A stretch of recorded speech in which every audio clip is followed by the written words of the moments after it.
자, 하나님 말씀은 갈라디아서 1장 1절 2절 우리 같이 읽도록 하겠습니다. 사람들에게서 난 것도 아니요 사람으로 말미암은 것도 아니요 오직 예수 그리스도와 그를 죽은 자 가운데서 살리신 하나님 아버지로 말미암아 사도된 바울은 함께 있는 모든 형제와 더불어 갈라디아 여러 교회들에게 아멘. 읽겠습니다. 인사합시다. 반갑습니다. 반갑습니다.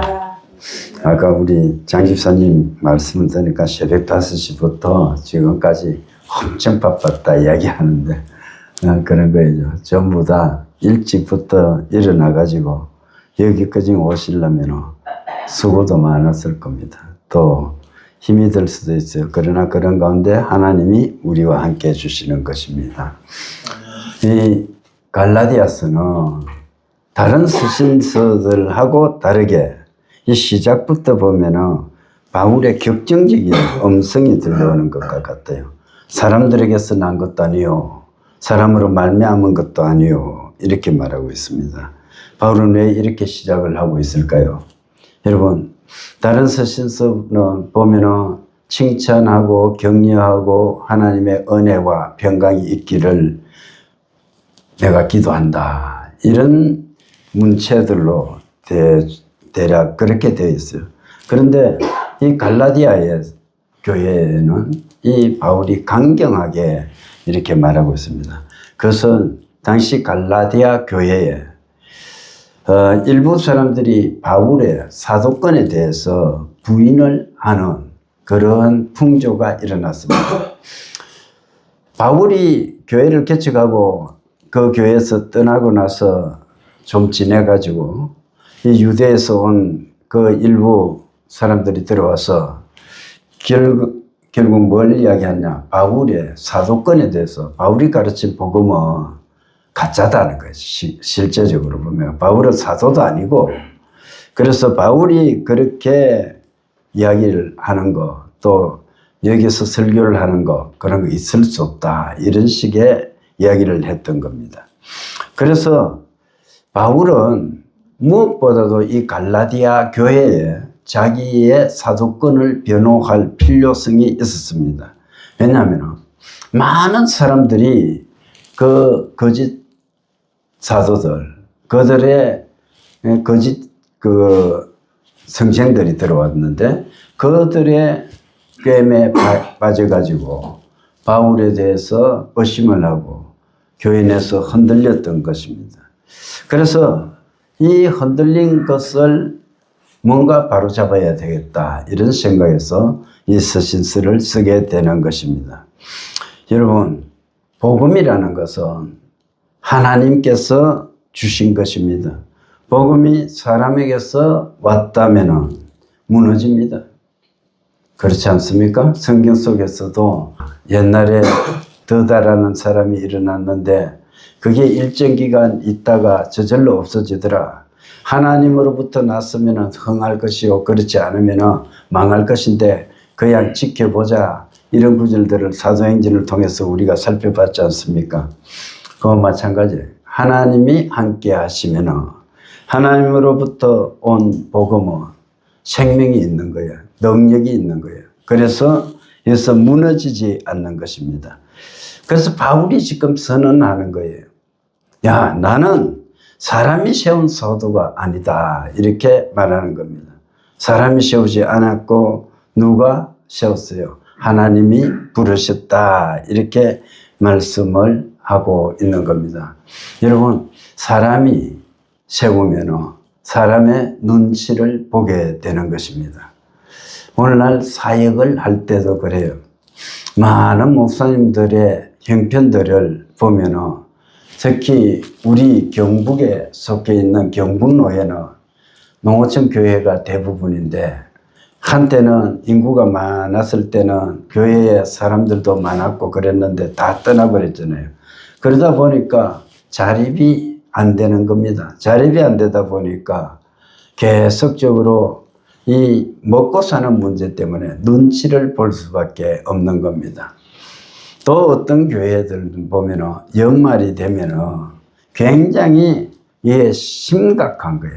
목사님하고 장로님들하고 갈등이 많이 일어나는 겁니다. 뭐 때문에 그렇습니까? 교회 예산을 짜면서 사례를 얼마만큼 어떻게 드릴 것인가, 이런 문제 때문에 막 이렇게 갈등이 일어나요. 목회자가 교회에 전적으로 매달리다 보면 여러분 어떻습니까? 교회에서 주는 그 재정에 그래서 지원을 받아서 생활해야 된다면 어쩔 수 없이 그 교회의 눈치를 볼 수밖에 없습니다. 좀 부끄러운 일입니다만 고신책의 한 교회가 그 부목들에게 욕설을 했잖아요. 그 담임 목사가 욕설을 엄청 했는데, 그렇게 욕설을 해도 그 부목들이 참고 있었던 까닭이 뭐냐? 생계가 달려있거든. 그래서 내 가족들도 먹고 살아야 되고 그러니까 이 목회자가 심한 욕설을 해도 참고 넘기는 겁니다. 결국은 나중에 인터넷에 터져버렸지만 그런 거예요. 여러분, 정말로 이게 사람이 이 도움을 줘가지고 그 사람의 눈치를 봐가면서 말씀을 이렇게 전하게 되면 정말로 복음의 생명력이 없다, 이렇게 생각이 되는 것입니다. 그러나 하나님이 부르시면 상황이 달라집니다. 상황이 달리 이렇게 복음을 담대히 전할 수가 있는 것입니다. 여러분, 우리 신앙을 되돌아봅시다. 우리의 신앙생활, 이 출발은 내 결심이 아니고 하나님께서 불러주셔서 신앙생활을 하게 된 것입니다. 많은 사람들은 내가 교회를 택해서 나왔다고 생각하는 거예요. 나는 전도를 해서 누군가 인도를 받아서 내가 교회 당에 나왔지만 결국 내가 결심을 해가지고 교회에 나왔다, 이렇게 생각하는 경우가 있습니다. 그런데 엄격히 따지면 그렇지 않습니다. 전부 다 하나님이 불러줘서 이렇게 나오게 된 것입니다. 여러분, 기독교는 세상의 종교하고 다른 것이 있습니다. 가장 큰 특징이 뭐냐? 세상의 종교는 인간이 신을 찾아서 나아가는 거예요. 그 신은 우리가 생각할 수 없는 경지에 머무르고 계신 분이에요. 그래서 그 신을 찾아서 나가려고 하면 인간이 엄청나게 힘이 드는 겁니다. 고행도 해야 되고 수양도 해야 되고 노력도 엄청나게 해야 그 신을 만날 수가 있는 것입니다. 그렇게 힘이 들어서 어떻게 우리가 신을 만날 수가 있겠습니까? 그런데 기독교가 세상의 종교하고 다른 것은 하나님께서 인간을 찾아오셨습니다. 내가 어떤 노력을 한 것도 아닌데 하나님께서 나를 불쌍히 여기시고 이렇게 인간을 찾아오셨다. 저와 여러분도 마찬가지입니다. 하나님께서 우리를 찾아오셔서 이 세상에 삶을 우리가 살아가던 우리들에게 하나님께서는 야, 너는 그렇게 살아갈 것이 아니야. 예를 들어서 이 복음서에 나오는 제자들을 부르실 때 보면은 나를 따라오너라, 내가 너희로 사람을 낚는 어부가 되게 하리라. 제자들을 그렇게 불렀지 않습니까? 그들은 하루하루 물고기를 잡아서 이 생계를 유지하며 살아갔던 겁니다. 그런데 예수님께서는 야, 너가 그렇게 살 것이 아니고 물고기 잡아서 살 것이 아니고 이제는 사람을 낚는 어부가 되어야 돼. 그것은 정말해서 사람의 영혼을 살리는데 내가 너를 사용하겠다, 이렇게 불러주신 것 아닙니까? 그래 부르심을 받아서 그 제자들이 전부 다 예수님의 제자로서 삶을 살았던 것을 우리는 잘 알고 있습니다. 마찬가지로 오늘날 우리를 불러주신 하나님도 우리가 세상에서 사는 방식대로 그대로 살아가라고 우리를 불러주신 것이 아니고 우리를 불러서 하나님께서 새로운 일들을 맡겨주신 것입니다. 그래서 그 새로운 일들을 해나가면서 삶을 살아라고, 이전까지 살았던 것하고는 전혀 다른 방향의 삶을 살라고 우리들을 불러주셨는 것입니다. 여러분, 우리가 부르심을 받은 것을 보면은요, 하나님께서 우리를 부르셨는데 우리는 어떤 거예요? 하나님께 속한 자들이었기 때문에 우리는 그 음성을 듣고 이렇게 나온 것입니다.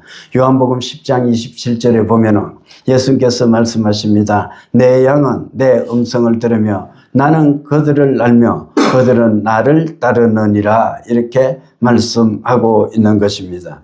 우리가 이 자리에 있는 것 하나님이 불러주셔서 나온 것입니다. 그것을 우리가 감사해야 될 줄 믿습니다. 우리가 결정해서 나온 것이 아니에요.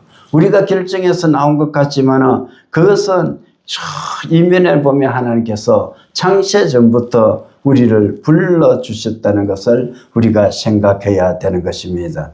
여러분, 우리가 하나님을 찾아 나온 것이 아니고 하나님께서 우리를 불러주셨던 것입니다. 잃어버린 양을 찾는 목자의 비유가 누가복음 15장에 나옵니다. 양을 어떤 사람이 100마리를 가지고 있었는데 어느 날 보니까 한 마리가 없어지는 겁니다. 그런데 한 마리가 없어진 시점이 공교롭게도 하루 종일 일을 하고 나서 마지막에 양떼들을 우리에 넣을 때 그때 보니까 없어지는 겁니다. 해가 져버렸습니다. 그리고 광야였습니다. 그리고 양떼가 다 들어왔는데 한 마리가 없는 겁니다. 그런데 이 목자가 그 한 마리가 없어진 것을 인해 가지고 어떻게 합니까? 밤새도록 그 양을 찾아 나서게 되는 것입니다. 그런데 언제까지 그 양을 찾습니까? 그 양을 다시 찾을 때까지 그것을 포기하지 않는 것입니다. 여러분, 이런 버린 양, 무리에서 벗어난 양은 어떤 모습입니까?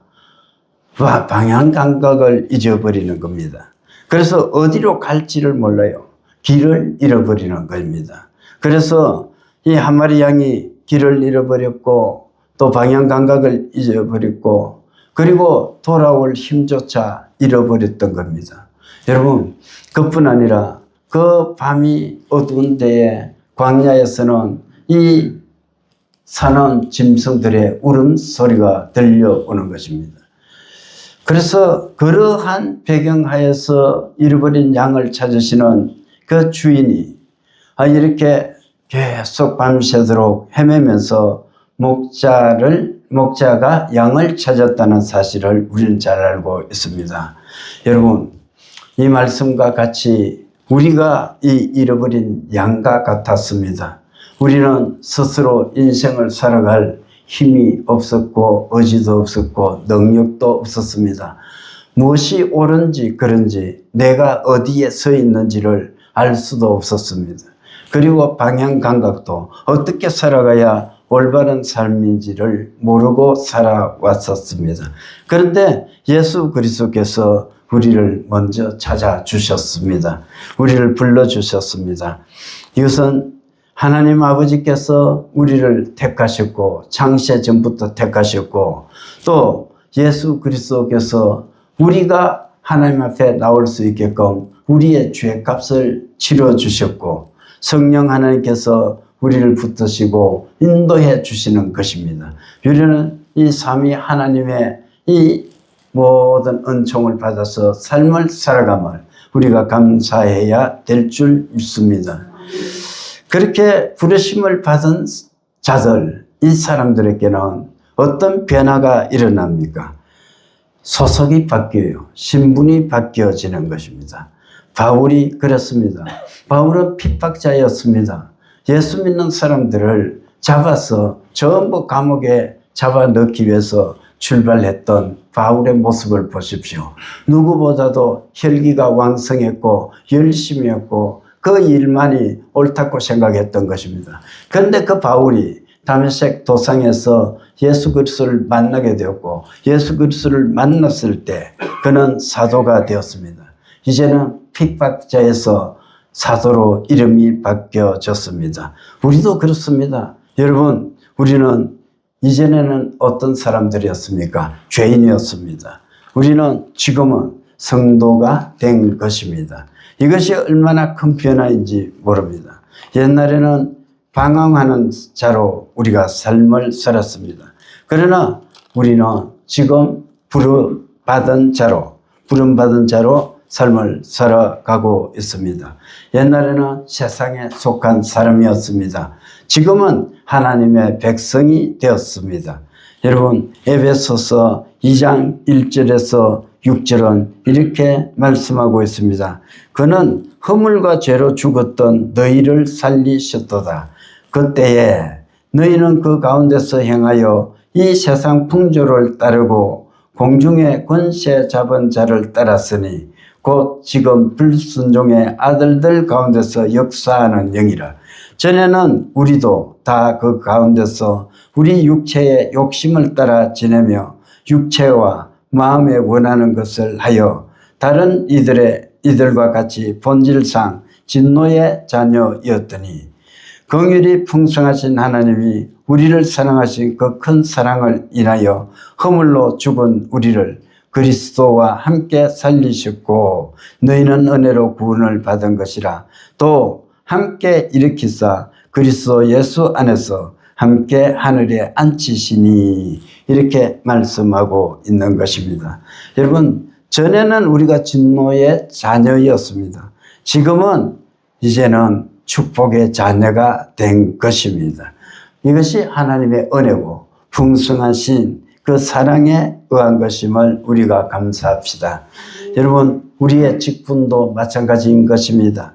우리가 지금 장로로, 권사로, 집사로 또는 성도로 이렇게 우리가 부름을 받았습니다. 이 직분들은 우리의 어떤 책임이 이전에 하나님께서 우리를 불러주셨다는 그러한 증거가 되는 것입니다. 이 부름을 받은 우리는 어떻게 삶을 살아야 되는 것입니까? 여러분, 이전 것을 버리고 우리는 새 사람을 입어서 삶을 살아가야 되는 것입니다. 여러분, 생각해 보십시오. 예수 그리스도를 내가 믿었는데 믿기 전에 삶하고 믿고 나서 삶이 전혀 변화가 없다면 우리가 예수 그리스도인이라고 부를 수가 있겠습니까? 예수 그리스도를 믿는 사람들은 삶이 변하는 거예요. 가치관이 변하고 완전히 삶이 변하는 겁니다. 이전에는 진노의 자식이었어요. 이제는 긍휼의 자식, 은혜를 입은 자였습니다. 우리가 잘 아는 일화가 있습니다. 김익두 목사님에 관한 그러한 일화인데 그 김익두 목사님은 평양 거리에서 내노라 하는 깡패였습니다. 그래서 오죽하면은 이 김익두 목사가 있을 때 깡패로 있으니까 장군들이 지나갈 때 기도를 했는 거예요. 하나님, 오늘 장에 갈 때 김익두 목사를 만나지 말게 해 주십시오. 이렇게 기도하며 그렇게 다녔다고 전해집니다. 그런데 김익두 목사가 심지어 사람들이 그 자기 다리 가랑이 밑으로 기가게끔도 했고 엄청나게 이렇게 악한 생활을 했던 겁니다. 그런데 그분이 예수 그리스도를 믿었어요. 믿고 나서 변하게 됩니다. 그리고 목사가 됩니다. 목사가 되고 나서 완전히 이전의 삶을 완전히 버려버립니다. 버리고 삶이 바뀌어지니까 어떻게 됩니까? 다른 사람의 실수를 용서할 수 있는 그런 사람으로 바뀌어진 것입니다. 한 분은 어떤 사람이 김익두 목사에게 실수를 해버렸는데 그때 목사님이 이야기를 하는 거예요. 이전에 김익두가 있었다면 너는 오늘 죽었다. 그러나 나는 지금 하나님 안에서 새로운 삶을 사는 사람이기 때문에 오늘 내가 너를 용서한다. 이렇게 말했다는 일화가 있습니다. 여러분, 우리가 그러한 사람이 되어야 되는 겁니다.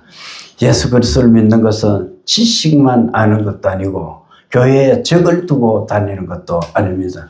절에 다니는 사람들이야 그렇게 살아가는 거야. 절에 다니는 사람들은요, 그냥 이름 하나 걸쳐놓고 등 하나 걸어놔놓고 1년 동안 절에 안 가잖아요. 그래도 나는 불교인이다 이렇게 이야기하잖아요. 그래서 예수 믿는 사람은 이 교회에 등록해서 내 이름이 거기에 기록된 거 그것으로 만족해서 되는 것이 아니고 우리 예수 믿는 사람은 정말로 하나님의 사람답게 삶을 살아야 되는 겁니다. 그것은 결과적으로 자아가 깨져야 돼요. 내 고집이 깨져야 되고 내 자아가 부서져야 됩니다. 내가 어떠한 생각을 가지고 있더라도 그래서 예수의 말씀에 비추어서 이것이 안 맞다 싶으면 버릴 수 있는 용기가 있어야 되는 것입니다. 그것을 우리는 자기 부인이다 이야기할 수 있습니다. 그리고 두 번째는 자기 십자가를 지는 거예요. 예수 믿는 사람들은 예수를 믿기 때문에 세상에서 지금까지 경험하지 못했던 여러 가지 어려움이나 환난과 핍박을 겪을 수가 있습니다. 그러나 우리는 거기에 굴하지 않는 거예요. 예수 그리스도 안에서 내가 삶을 살아가는 것은 세상의 어떤 그것 때문에 내가 나약해지거나 내가 굴복하거나 그렇지 않습니다. 하나님을 믿으면서 내가 당하는 어떤 고난이나 세상의 조롱이나 세상 사람들의 비난이나 그것을 우리가 달게 여기면서 삶을 살아가는 것입니다. 그래서 우리 마태복음에 보면 을을 위해서 핍박을 받는 자는 복이 있나니 천국이 저희 것임이라 이렇게 말씀하고 있는 것입니다. 여러분, 저와 여러분이 이렇게 의로운 생활을 우리가 하면서 그래서 예수를 위해서 쓰임받아서 우리가 천국의 백성이 될 뿐 아니고 우리 가슴 속에 늘 천국이 넘쳐나는 그러한 삶을 살 수 있기를 주님의 이름으로 축원합니다. 여러분, 하나님이 우리를 부르셨습니다. 환경이 아닙니다. 사람이 아닙니다. 어떤 사람은 사람과의 관계 속에서 이렇게 부름을 받아왔다 생각할 수 있지 않습니까? 우리가 사회에 어떤 모임을 우리가 들어가려고 보면은 어떤 사람의 연결을 통해서 그곳에 들어가지 않습니까? 소속되지 않습니까? 그런데 그리스도를 믿는 것은 그러한 것이 아니고 하나님께서 직접적으로 우리를 불러주셨음을 우리가 믿어야 될 줄 믿습니다. 환경 때문에 내가 놓은 것도 아니고 우연히 놓은 것도 아닙니다. 여러분 생각해 보십시오. 내가 질병 때문에 예수 그리스도를 만났다 칩시다. 그렇더라도 하나님께서 그 배경에는 하나님께서 우리의 질병을 통해서 그리스도 예수를 만나게끔 해주시는 거예요. 때가 되어서 불러주시는 과정일 뿐입니다. 왜냐하면 그러한 과정이 없으면 예수님을 안 믿게 되거든. 그러니까 그런 환난을 통해서 어려움을 통해서 그리스도 예수를 만나게끔 해주시고 때가 되어서 불러주신 것입니다. 일전에 제가 말씀했잖아요. 우리 가정이 복음화될 때 그때 보면 무당을 통해서 하나님은 전도를 하게끔 해주셨다니까요. 여러분, 하나님의 부르시면은 정말로 우리가 상상할 수도 없고 설명할 수 없는 놀라운 은혜가 넘쳐나는 것입니다. 여러분, 우리가 부르심을 받은 자였습니다. 그러면 우리는 어떻게 살아야 됩니까? 첫 번째 보면 흔들리지 말아야 되는 것입니다. 우리가 처음으로 예수 그리스도를 믿다 보면 이 예수 그리스도를 믿는 데 대해서 많은 사람들이 야, 네가 예수를 믿느냐?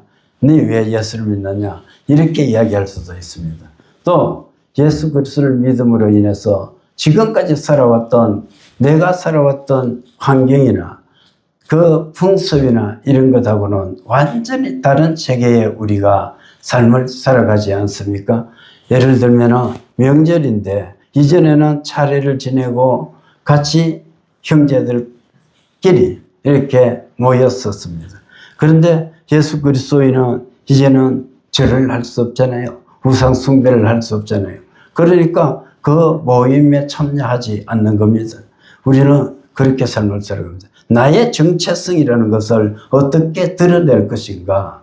나는 나약하게 어떤 일이 있을 때는 내가 기독교인이라는 것을 숨기며 살아가는 것이 아니고 어떠한 상황 속에서도 하나님이 나를 사랑하시고 불러주신 것을 기억하면서 우리의 정체성을 드러내며 살아야 되는 것입니다. 우리는 그렇게 살아야 됩니다. 사람 말에 흔들려서 안 돼요. 사람 말에 흔들리는 것이 아니고 우리는 하나님의 말씀을 따라가는 사람이기 때문에 하나님의 말씀을 중심으로 흔들리지 않는 신앙생활을 해나가야 될 줄 믿습니다. 두 번째로 보면 눈치를 봐서는 안 되는 것입니다. 바울은 사람에게 인정받으려고 사도가 된 것이 아닙니다. 부활하신 주님이 부르셨기 때문에 사도가 되었습니다. 마찬가지입니다. 우리도 동일하게 부활하신 예수 그리스도께서 우리를 불러주셨다는 것을 우리가 믿어야 되는 것입니다. 그 부활하신 예수 그리스도는 살아계신 하나님입니다. 그분께서는 지금도 살아계실 뿐 아니고 이 자리에 임재해 계시는 것입니다. 따라서 우리가 사람들의 눈치를 보거나 다른 것에 눈치를 볼 필요가 없습니다. 하나님이 나와 함께 하신다면 그것은 한량없는 힘이 되고 능력이 되고 가슴 벅찬 감격이 되어서 우리 삶을 변화시켜 줄 믿습니다. 우리는 그렇게 살아갑니다. 셋째는 합당하게 살아야 됩니다. 어디에 합당하게 살아야 됩니까? 하나님 뜻에 합당한 삶을 살아야 되는 것입니다. 아까도 말씀했습니다만 우리는 그저 교회에 다니는 사람이 아닙니다. 우리는 하나님으로부터 부름을 받은 사람입니다. 하나님으로부터 부름을 받은 사람은 결과적으로 성도라는 거룩한 이름이 붙여졌습니다. 저와 여러분이 삶을 살아갈 때 여러분 성도로서 삶을 살아가야 되는 거예요. 거룩한 무리로서. 내가 이제는 사람들을 위해서 살아가는 것이 아니고 하나님을 위해서 쓰임받고 부름받는 그러한 삶을 살아야 된다. 하나님이 맡겨주신 사명을 감당하며 살아야 된다. 우리가 그렇게 생각해야 되는 것입니다. 여러분 세상의 것을 쫓아가면 결과적으로 다 없어지는 거예요. 보람이 없어요. 허망하게 끝나버리는 것입니다. 여러분 내가 아무리 돈이 많더라도 그 돈을 벌기 위해서 내가 일평생 노력했다 칩시다. 그 돈을 다 쓰고 가는 사람은 이 세상에 아무도 없습니다. 여러분 어떤 사람은 돈을 굉장히 많이 가지고 있는데 지난번에 한번 만났던 사람이 그랬습니다. 조상으로부터 물려받은 땅이 엄청 있다는 거예요. 그런데 불행하게도 그 사람은 물려받은 땅은 엄청나게 많이 가지고 있으나 쓸 수가 없는 땅이었습니다. 아들이 아파트를 사고 그러면서 쪼달려도 이 땅은 팔아줄 수 없다는 거예요. 이것은 아버지가 나에게 물려준 건데 너는 너가 자신이 버려서 아파트를 사고 생활을 해야지 이 땅을 팔아서는 내가 보태줄 수 없다 하며 움켜쥐고 있는 모습을 봅니다. 불행한 삶 아닙니까? 땅을 가지고 있으면 뭐합니까? 내 자녀들이 잘 사는 것이 내가 잘 사는 것과 같은데 그렇게 살아가는 사람도 있는 거예요. 그런데 그 사람은 무엇을 가지고 위안을 받아요? 자기 땅이 있는 것을 가지고 위안을 받는 거예요. 땅이 나는 엄청나게 그 비싼 땅이 많은 면적을 가지고 있다. 그런데 쓸 수 있습니까? 쓰지를 못하는 거예요. 우리가 이 세상의 것을 쫓아가면 그러한 사람과 같이 되는 거예요. 우리는 하나님 안에 삶을 사는 것입니다. 우리는 그리스도인으로 부름을 받았습니다. 그리스도인이라는 것은 결과적으로 우리의 정체성을 나타내고 우리에게 붙여진 새로운 이름입니다. 저와 여러분, 우리는 이 이름 값을 해야 되는 것입니다. 내게 붙여진 이 이름을 내가 정말로 허망하게 또는 이 이름에 수치스럽지 않게 우리가 삶을 살아가야 되는 것입니다. 저와 여러분이 이 한 주간 삶을 살 때 이 말씀을 기억합시다. 나라는 사람은 비록 세상 사람들이 알아주지 않아도 내가 세상에는 자랑할 것이 없어도 나라는 존재는 하나님께서 불러주셔서 하나님의 백성으로 삶을 살아가는 것이다 하는 자부심 속에서 삶을 살아갑시다. 그리고 우리가 이제는 세상 삶이 아니고 하나님의 영광을 위해서 살아갑시다. 그것이 부르심에 합당한 삶이라는 것입니다. 저와 여러분, 이 한 주간도 그 부르심에 합당하게 살아서 하나님께 영광 돌리며 살아갈 수 있기를 주님의 이름으로 축원합니다. 아멘. 50장 찬송하겠습니다.